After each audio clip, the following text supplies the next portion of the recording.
Hi everybody, I'm Melissa and I'm here at Barnes Sewing Center, and today I want to talk to you about the walking foot. So what is a walking foot? It's an accessory that sometimes comes with your machine or you can purchase for any machine. Do you need it? You probably do. The walking foot is great for multiple layers of fabrics or heavier fabrics. Now, there's a lot of different names for a walking foot. Some companies call it a walking foot, an even feed foot, a dual feed foot, a digital dual feed foot, or even a move it foot. So there's a lot of different names, but essentially all of those feet kind of do the same thing. So I'm going to explain that to you today. Let's get started.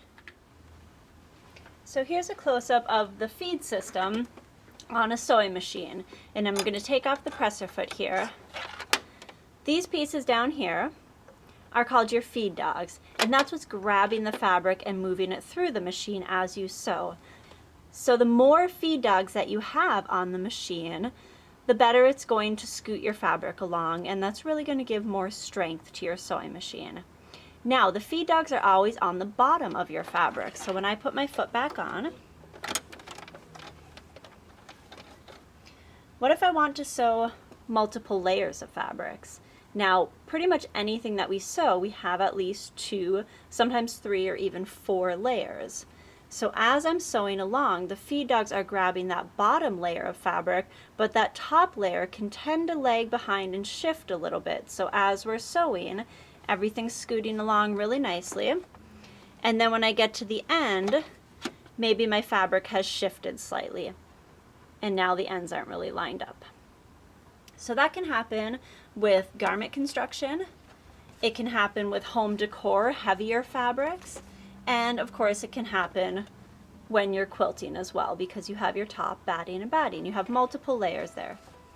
So the walking foot is going to help feed those layers. So now let's talk about the walking foot. A walking foot usually looks like this, but it could also look like this, or it could look like this as well. Again, they're all kind of going to do the same thing. So what we have is an accessory foot that would attach to the machine, and as I lift up this lever, you can see these little pieces here. These are feed dogs that are going to sit on top of your fabric, and they're going to scoot the fabric along from the top at the same speed as your bottom feed system. So now those multiple layers of fabrics are evenly feeding through the machine instead of slightly shifting back and forth. So you can see how the walking foot is really going to help feed your multiple layers of fabrics or your heavier fabrics. So I'm going to show you how to attach this to your machine. So the first thing I want to do when I attach my walking foot is I want to remove the standard foot that's on my machine. So most machines have a release lever in the back that drops the foot off for us, but the shank part is still attached to the machine, and to attach your walking foot you will have to remove the shank as well. So you can take your screwdriver and loosen the screw, and it pretty simply falls off. Now there's a couple important pieces to our walking foot. I have this little kind of claw here, and it's very important that you see that this piece lifts up and down. This little claw right here is going to wrap around my needle bar. So when I'm attaching the walking foot, I want to be aware that I've lifted this lever up, and I really look first that my needle bar is sitting in between those 2 little prong pieces. Now, on the what would be when we're looking at the front of the walking foot, what would be the left side of the walking foot, that's where the foot's going to screw on. So my screw's right here, and I'm just going to catch it in this little notch here. So again, the claw goes around my needle bar, and then I swing in. You may have to loosen your screw a little bit more. And when I attach the walking foot, I do want to make sure that these little fingers wrap around the front of this bar right here. And then I can use my screwdriver to tighten that in place.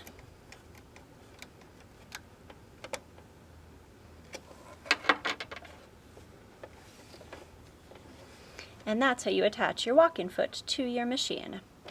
Now, as I'm ready to sew, I'll put my fabric in the machine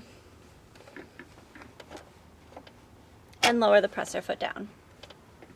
This foot sounds just slightly different from your regular foot because there's that feed system that's going to be moving up and down, so you almost hear a little bit of a clicking sound.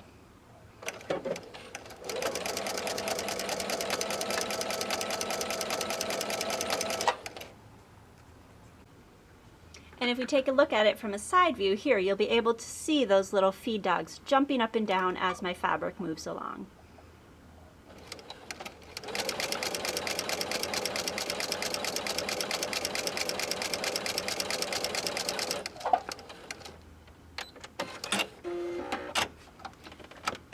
So those top feed dogs are moving at the same time as my bottom feed system to help evenly feed my multiple layers of fabrics. So when I get to the end, there's no shift and everything is going to be lined up perfectly, and I'm going to have a nice, beautiful stitch. So again, multiple layers of fabrics, heavier fabrics, that's really the time to put on your walking foot. I hope that answers some of your questions about what a walking foot does and if you would need it for your machine. Again, it's one of the most common feet that we see people coming back to purchase if it doesn't originally come with their machine. If you do need to purchase a walking foot, we just need to know the model of your machine, and it is helpful to know if you have a low shank or a high shank machine. But definitely if you can just give us the make and model of your machine, we can get you the right walking foot that will fit your machine. Now, if your machine does not have a standard walking foot like I just showed, watch some of the other videos where I'll talk about Janomi's dual feed foot, and I'll talk about Brother and Baby Lock's digital dual feed, or what they sometimes call their Move It foot as well. Those attach just a little bit differently, but still do the same even feeding of your layers. So, thanks for watching.